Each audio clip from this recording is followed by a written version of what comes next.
Welcome to a wild card edition of Bills by the Numbers, where we let the stats tell you where the Bills are at. We're presented by FanDuel. Make every moment more. Coming up, there's a long history between Sean McDermott and Sean Payton. We examine the long list of their head-to-head matchups and other coaching connections that could impact Sunday's game. What is Coach McDermott's history against rookie quarterbacks?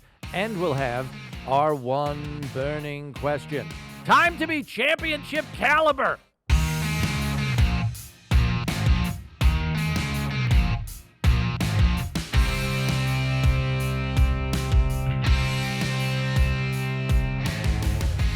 Glad to have you with us here on Bills by the Numbers. Bills Wall of Famer Steve Tasker, Bills play-by-play man Chris Brown with you. And this wild card game between the Bills and Broncos has been sliced 18 different ways this week. We'd like to take a look at a matchup that probably hasn't gotten enough attention, and that's the one between the two head coaches, Sean McDermott and Sean Payton. The battle of wits between the two Seans really began back in 2011 when McDermott was hired by Ron Rivera in Carolina to be his defensive coordinator with the Panthers. Twice a year for 6 seasons, they squared off as the offensive and defensive play callers every time the Panthers played the Saints.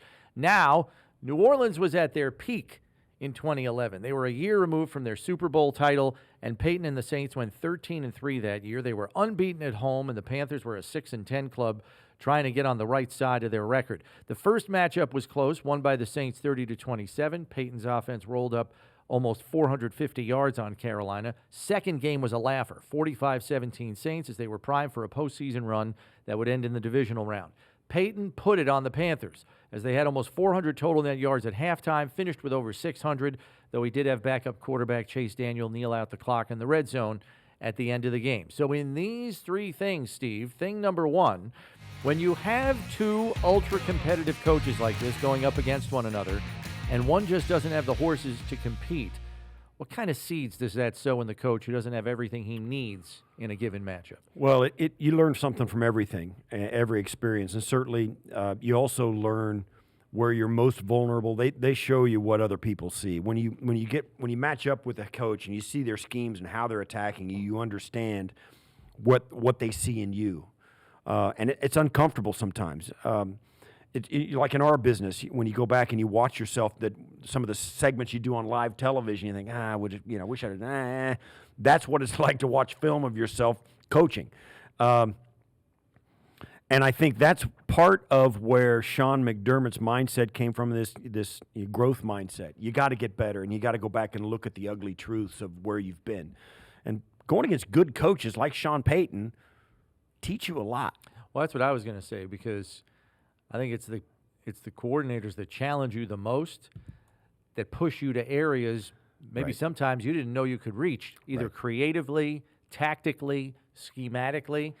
And I think these two guys, probably more than anything, only made each other better. It also teaches you how to use your roster. McDermott has been brilliant in his time in Buffalo at getting the most out of the guys he's got on the field. And going against good coaches like Payton twice a year when he was in Carolina as a coordinator is a good ingredient in that. Yeah. In 2012, Payton was out on suspension for Bountygate, but in 2013, they'd split the season series with the Saints, winning the first matchup 31-13, losing the second as McDermott's defense clamped down in a 17-13 victory for Carolina, with the Panthers finishing 12-4. They had turned the corner, though they got bounced in the wild card round by San Francisco. All told, over those 12 NFC South matchups between McDermott as the defensive coordinator, Payton as the head coach calling the offensive plays, neither team won more than 3 in a row in the series. Obviously, the 2015 Panthers went all the way to the Super Bowl, ultimately falling to the Broncos. In the end, McDermott, under head coach Ron Rivera, went 7-5 against Payton's Saints. Points for, 333. Points against, 343, a 10-point difference over a 6-year, 12-game span. But Payton's team averaged 28.5 points per game against Carolina.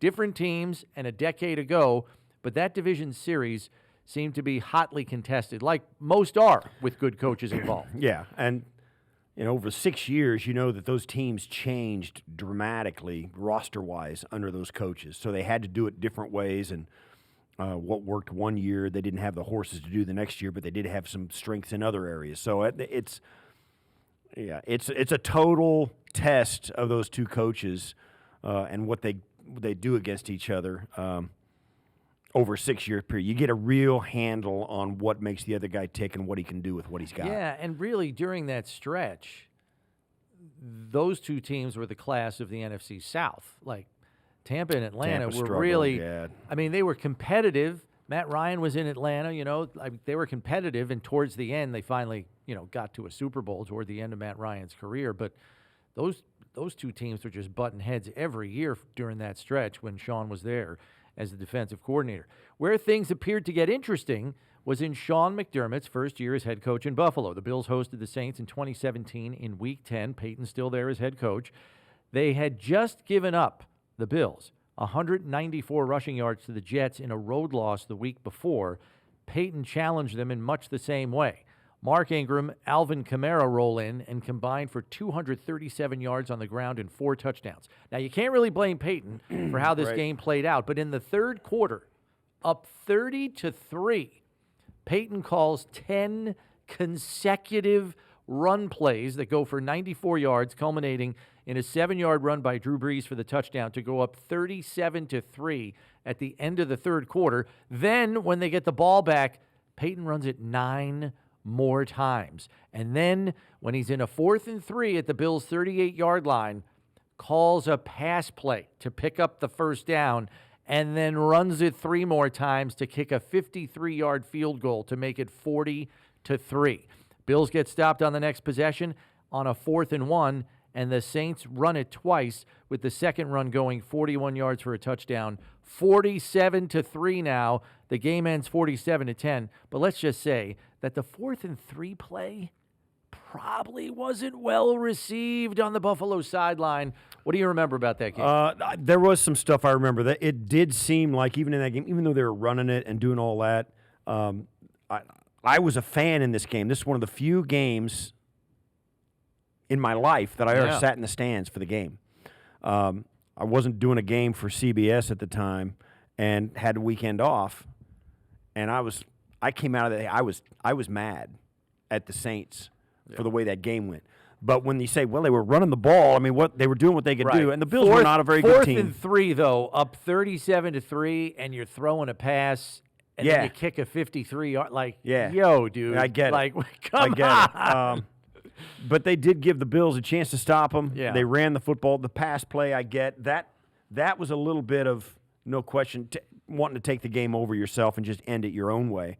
That was a game I thought the next time they played, McDermott would remember. But let's face it, this is just one game in the series of a bunch for these two guys. And look, running the ball as much as they did takes the sting out of it. Yes. Because the Bills just were not good enough that day. No, they weren't. And facts are facts. And look, Sean Payton, knowing him and the way he operates, he would say, look, I'm just running the ball. You know I'm running it. If you're good enough, stop it. If you can't, I can't help you. And That's not my job. You're not going to throw backups in or anybody in and say, don't give your best. Right. And there's only so much you can do on game day because you don't have that many backups. There's only so many guys you can pull off the field. You still got to run Mark Ingram and Alvin Kamara. They're the only guys, So, right. But at the same token, it was a stark reminder of how far the Bills had to go. The Bills would not face the Saints again until 2021 on Thanksgiving, and Buffalo had a bit of an unfair advantage as New Orleans had to start their third-string quarterback, Trevor Siemian. The Bills scored the first 24 points of the game as their offensive output was only briefly interrupted by a Nick Vannett touchdown for New Orleans and a failed 2-point conversion before it finished 31-6 final, as the Bills had almost 35 minutes of possession time. So the worm had definitely turned. It didn't feel like Buffalo was trying to exact revenge in any way down there in the Superdome, but it was a very one-sided game, much like the 47-10 game 4 years earlier. It did not seem like that at all. In fact, I remembered the 2017 game. I was going, give it to them good, I was. Yeah. I got to be honest. I was like, get it back. Sean didn't. I remember thinking, man, he could have done something there, and he didn't. Poured it on, He could have poured it on, and he didn't. But then again, too, and I'll say this on both sides, both in 2017 for Sean Payton in Buffalo and then, Sean McDermott in New Orleans in 2021. it's not about the guy you're playing. Sometimes it is. That's very late. You're thinking about the guys on your team. You're doing what you can for the next week. You're getting your team better. You're doing what it takes to get your team and keep your team sharp. The other team can do their own thing and worry about their problems. You don't really – head coach in the NFL have too much on their plate for their guys than think about rubbing somebody's nose in it for 4 years earlier, that kind of stuff. It's very rare that happens. It's about your team. So whatever the Bills did in the time when they won 31-6, Sean McDermott was thinking about his team and what they were doing going forward rather than 4 years ago when he played Sean Payton. And Payton, the same thing when it was 41-10. They're trying to get back to the Super. They've got that taste in their mouth. They're trying to hone themselves. So it's rarely personal for those guys. And then last year, Bills Broncos, Sean Payton as Denver's first-year head coach, accounted for Buffalo's last home loss. Week 10 in the regular season. Monday Night Football. Josh Allen runs it in from 6 yards out to finally erase the deficit to give the Bills their first lead of the game with 1:55 left. And Russell Wilson drives the Broncos into field goal range. Will Lutz misses from 41 yards away. Wide right. No time on the clock. But as we know, the Bills have 12 men on the field, 5-yard penalty, and Lutz connects from 36 yards away to lift the Broncos to a 24-22 victory, lifting Denver to 4-5 on the season. And after that game, the following Monday, Ken Dorsey was fired as offensive coordinator of the Bills. You go back and watch that game, that's when you're thinking, man, what is going on? Well, we had talked even on this program a lot about how everything looked like a heavy lift on offense. It looked difficult. Yeah, it was. They looked wrong. That's the best way to put it. They just looked wrong. You knew they had some talent. They should have been playing a lot better than they were. They had opportunities. They coughed the ball up too much. Josh is trying to it's just too much. And it looked like he didn't have enough help, but then he looked like guys were playing over their heads. I mean, the whole thing was out of kilter. And, kudos to the Bills for making the change when they did, and everything has been a little bit smoother sailing since offensively. I wonder how Sean Payton views that game last year. Teams change, and obviously I would argue the Bills are an even better team now than they were last year, certainly at that time. Oh, by far. Offensively, by far. But you always wonder, when you have a game in the recent past where you are matching wits, how many little things might you pull from that game after watching the film again? Maybe there are some personnel matchups that still apply, and just the little nuggets that coaches of this ilk and of this stature, like McDermott and Payton, just pull from those games. Certainly there's always something. Most of it would have been used last year going forward. Right. For the Bills, it was kind of a reset and a fresh start starting from there. But you go back and you look at because there's obviously some personnel, probably more personnel carryover for the Broncos than there is for the Bills even, because the Bills – washed through their roster pretty big time. Now, Sean, and I'm not sure if I'm familiar enough with the Broncos and what happened in their offseason to think that they did as many new Justin faces. Simmons isn't there anymore. They're and the quarterback is the easy one, and all that happened with the Russell Wilson turnover. They moved on from Jerry Jeudy. Their defense is much better. The Bills' offense is much better. Mm-hmm. They're getting much better quarterback play, and they have more things they can do to win games. Do the Broncos, and so do the Bills. Yeah, it really is two very different teams than Week 10 just a year ago. We should also mention that Bills offensive coordinator Joe Brady was an offensive assistant under Payton for 2 seasons. So, too, was Bills quarterbacks coach Ronald Curry, who coached under Payton for 8 seasons. And then even Aaron Kromer, the offensive line coach, worked for Payton with the Saints during their Super Bowl run. Meanwhile, Davis Webb is the quarterback's coach for the Broncos, who coached here and played here under McDermott and company. What kind of intel can they provide Coach McDermott and Bobby Babich about Payton regarding some of his play-calling philosophy, if anything? Brady and Ronald Curry I'm talking about here. Or Yeah. has McDermott seen enough of Payton over the years to kind of know what you need to know? You watch the film and you know. Yeah, I'm not saying it's not going to be like a division game, where they know each other that well. Yeah. Because the personnel are different, and you haven't seen them up. You haven't seen your guys match up against them. You don't know exactly who can stand up and for how long. So there's that unknown there too. But there is some mindset in this in both coaching staffs that will say, I know. Don't forget that he may do. They'll think about this. They'll think about that. We got to have a plan for this. We got to have a plan for that. Even if it never comes up. Yeah. You've got some experience with the guy's mindset in preparation for this club. But let's face it, too, this, as much as they saw last year in that Week 10 matchup, even with Josh Allen's a different dude with different guys out there. This offense is vastly different than it was a year ago. And so is the Denver offense. So, their quarterback is a very different animal. Like most teams look at Josh as a different animal. Yeah. So I don't know there's that much you can glean from it except for the mindset they have and what you got to be ready for. Yeah, and I think they've gone against one another to know in certain situations maybe when their adversary might be even more aggressive.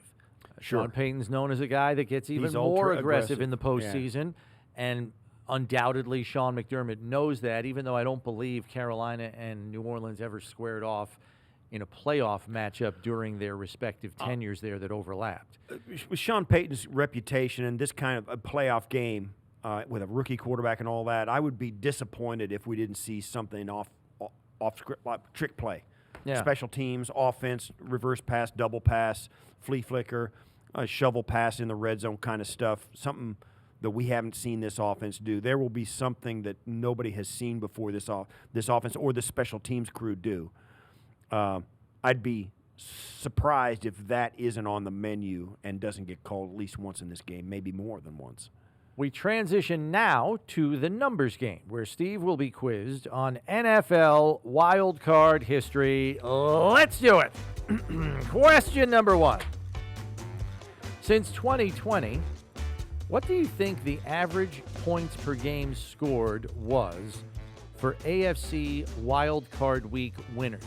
So since 2020, these last 4 years, all the wild card winners, what do you think is the average points per game scored by the winners? 32 points. Oh man, you are right on it, Steve. I'm really? gonna give it to you. It's 33.4. That's right. Got to score to advance, man. That's right. On wild card weekend, you get these games that are high emotion. Everybody's for the teams like Buffalo who've had it locked up, it's finally started. And for the teams that had to scratch and claw to get in, they go, we're going to make a run, let's go. So you get some great football games and some teams that are, and this is like we just said about Sean Payton. You cut it loose, let's go. And the results are, the winners are scoring 30 points. Yeah, only 4 of the 12 AFC winners over that span scored less than 30 points. Yeah. 8 of the 12 scored 30 or more. Yeah. That's crazy. Question number 2. Since 2020, what do you think is the average number of takeaways by the AFC wild card winners? Average number of takeaways. 3. I would say 3.5, 3 to 3.5, something like that. It's a little bit less. It's Is it? 2.1 is the all average right. number of Missed that takeaways by AFC wild card winners. Mm-hmm. And, you look at the Bills, they had, 32 takeaways this season and 17 games. It's about close two a to game. 2. About 2 a Close game. to 2. Close So to 1.6. hopefully that holds. Yeah. 25 takeaways total in the 12 wild card games All right. from 2020 to 23. That's the wild card winners. Wild card winners had 25 takeaways. Question number 3. The Denver Broncos blitz at a rate of just over 37%, good for 4th highest in the league. They lead the league in sacks, as you know, with 63. What do you believe is Josh Allen's passer rating against the blitz this season?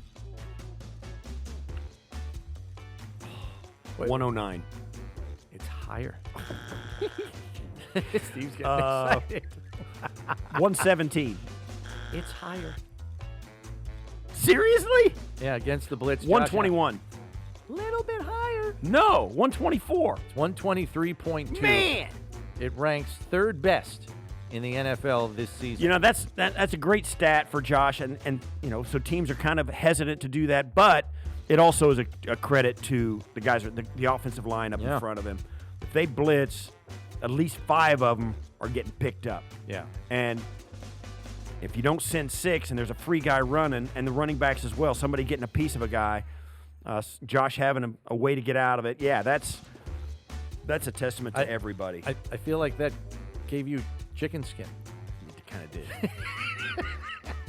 The reason that passer rating is so high, this season against the blitz, he had the third best touchdown to interception ratio, 16-1.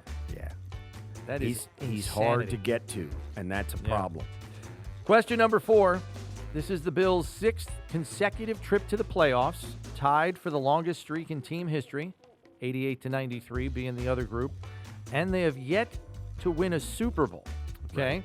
So what is the longest stretch of consecutive trips to the playoffs by an NFL club without a Super Bowl title? It is not title or appearance. Super Bowl title. Okay. And this is our It's not your team. That was 6, and it won't be this team if they don't get there because it's only been 6. So someone's done it more trips. I'll say 7. It is 7. So you're correct on the number. Can you recall a team? And I'll give you a hint. It's from your playing era. Think of a team that made the playoffs. I'll say Cincinnati. It is not Cincinnati. I don't think they're as consistently in the playoffs.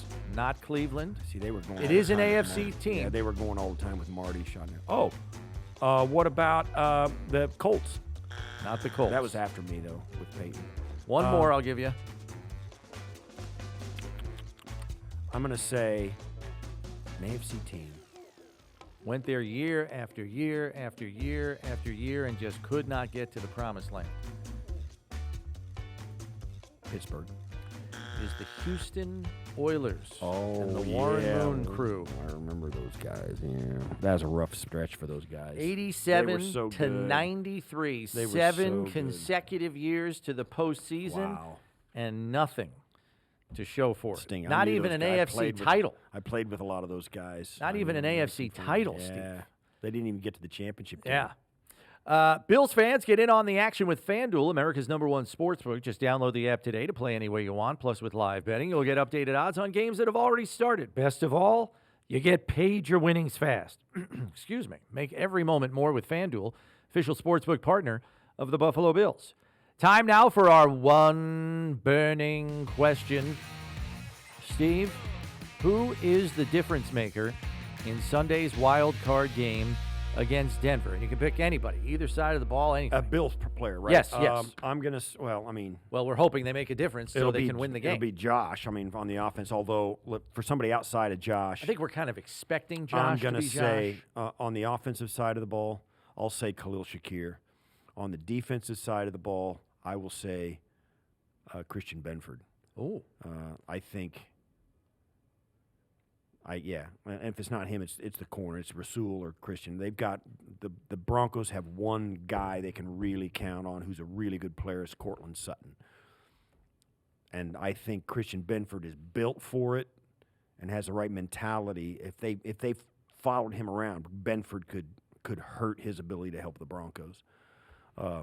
That's who I think. I think it's going to be Benford and Khalil Shakir. Okay, I'm going with the Cook man on offense, and I'm going with Greg Rousseau on defense. I just think he's been a very consistent performer. He's got a single-season career-high 8 sacks this season, and I just see him – this is a heavy screen team, as we know, right. Denver, because they really have Sutton and not a lot else in terms of guys that can win matchups down the field. So that's why Payton throws screens all over the yard just to get the ball in guys' hands and go get some yards after the catch. Rousseau, as we know, is very keenly aware to that kind of passing game. We've seen him knock passes down, even intercept a few here and there. Yeah, you got. I see him factoring in that way, getting his hands in the passing lanes and maybe coming up with a takeaway. Yeah, the thing is, you get so hyped up in these games, and defensive players are notorious for it. For you come in, you got a free run to the quarterback, and you just say, "I got him," and it was by design. And you got to have antenna out and saying, "Wait a minute, this is too easy. What's going on?" And you got to see some keys, and film study helps a ton. And you can bet early in this game the Broncos will use some of that to take the starch out of the pass rush of the Bills. And you can also bet that Bo Nix will take them deep once or twice early. Oh yeah, they'll take their shots. Yeah, once they get on the plus side of the 50. Yeah, to get the defense, know that yes, we're not just a screen and draw and a quick release passing offense. So both those things will probably happen early in this game. Knowing the Bills are playing a rookie quarterback in Bo Nix, our closing figure deals with Sean McDermott's coaching record against rookie quarterbacks in both the regular season and the playoffs since taking over as head coach of the Bills.